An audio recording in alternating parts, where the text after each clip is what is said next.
Hi there! Welcome to What is Islam Academy. Let's learn about Islam together. In today's world, one word is repeated like a mantra: tolerance. And under that banner, anyone who questions the modern redefinition of marriage, especially religious people, is labeled as intolerant or hateful.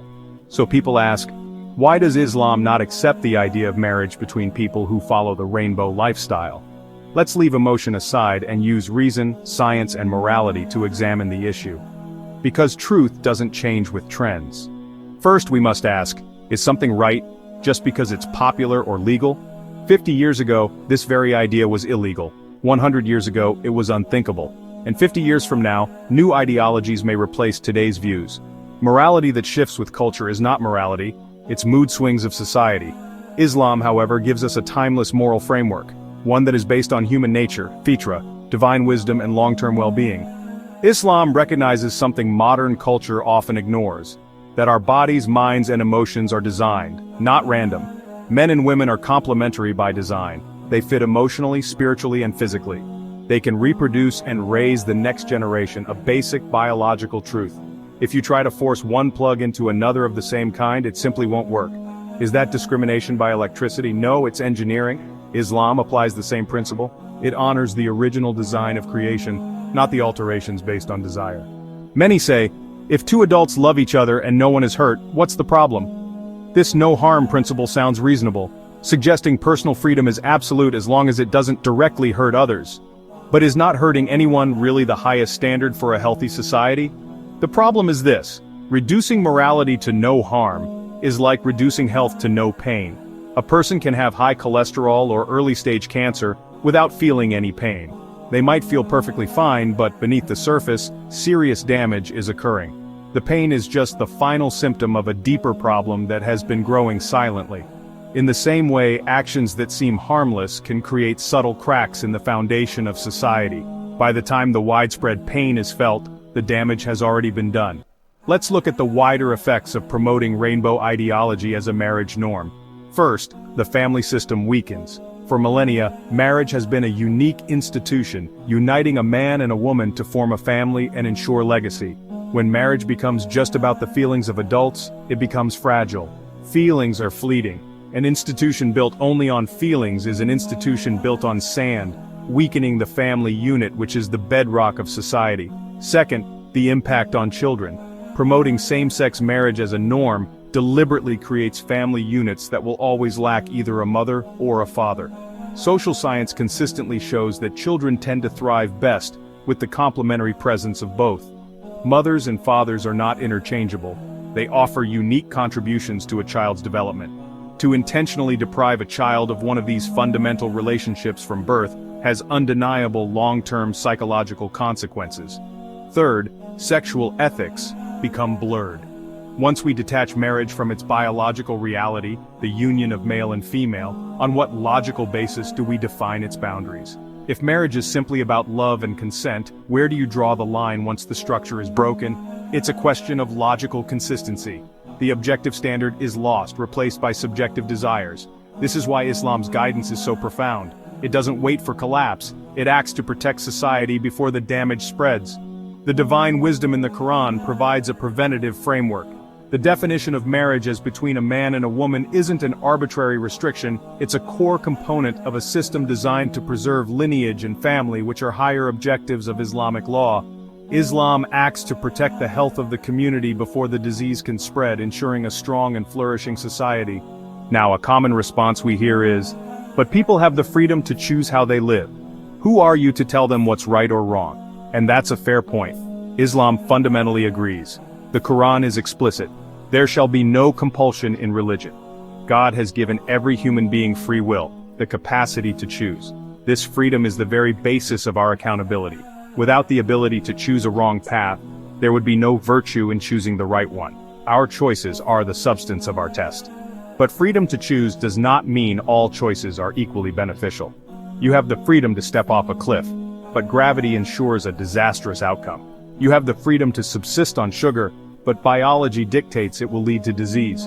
In the same way, God, our Creator, has outlined spiritual and moral laws, guiding us away from choices that cause harm to ourselves and our communities. This is the philosophy behind Islam's prohibitions. Take alcohol. It's prohibited to protect the mind, and science validates this. The WHO links alcohol to over 200 diseases. Or consider usury, or interest. It's forbidden because it creates economic exploitation and traps people in debt. These rules are part of a divine framework of protection, designed to preserve our faith, life, intellect, family, and property. And it is with this same logic of protection and care that Islam approaches sexuality. The position is not born from animosity. Islam does not promote hatred toward any person, regardless of their feelings or inclinations. Instead, it promotes clarity, compassion, and self-restraint for everyone. The Islamic framework is clear. God created humanity as male and female, a complementary pair, and established marriage between them as the sacred institution for family and intimacy. This structure is seen as a cornerstone for a healthy society. The guidance to abstain from homosexual acts is consistent with this foundational understanding, seeking to avoid harm and pursue what is best according to the divine plan. This brings us to a crucial distinction. You can respect a person's humanity while disagreeing with their actions.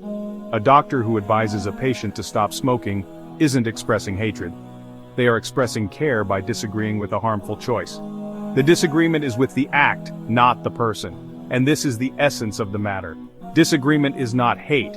In a truly free society, we must have space for different convictions. To demand that everyone affirm every lifestyle is not tolerance. It is the enforcement of a single ideology. True respect means engaging with our differences honestly and compassionately, without abandoning our principles. So why does Islam not accept the redefinition of marriage based on rainbow principles? The answer isn't rooted in prejudice, but in a profound understanding of humanity's purpose, guided by divine wisdom. First, it contradicts the design of human nature, our innate disposition, or biologically, the complementarity of male and female is self-evident, designed for procreation. Psychologically, men and women bring different, equally valuable strengths to a partnership, creating a balanced whole. This complementary design is a sign from our Creator, a blueprint for harmony woven into our very being. To ignore it is to work against our own nature. Second, it removes the core purpose of marriage, building stable, balanced families. Marriage is a social covenant designed to provide the optimal environment for raising children. While we honor all parents, the ideal model provides children with the unique and complementary nurturing of both a mother and a father. This structure provides a foundation of stability and identity, rooting a child in their lineage, which is a right for every child. Third, it leads to harmful long-term consequences, social, psychological, and moral. Socially, if marriage is redefined by feelings alone, its unique status as society's bedrock erodes, opening the door to further redefinitions. Psychologically, it creates challenges for children intentionally deprived of a biological mother or father. Morally, it normalizes an act that stands in opposition to God's guidance, weakening the spiritual health of the community. And most importantly, it goes against the divine wisdom of the Creator. For a believer, God's laws are not arbitrary. They are expressions of His infinite knowledge and mercy. He is the all-wise. He knows the intricate workings of our souls and societies better than we ever could.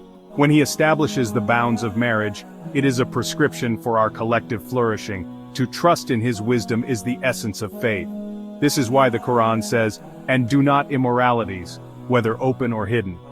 151. The command is to stay away from the path that leads to harm. This is divine protection.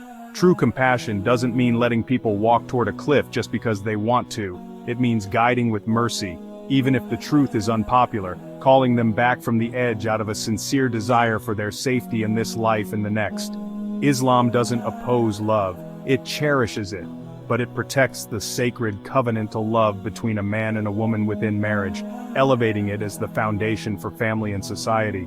Islam protects the true meaning of love, marriage, family, and human dignity, anchoring them in the timeless wisdom of the divine.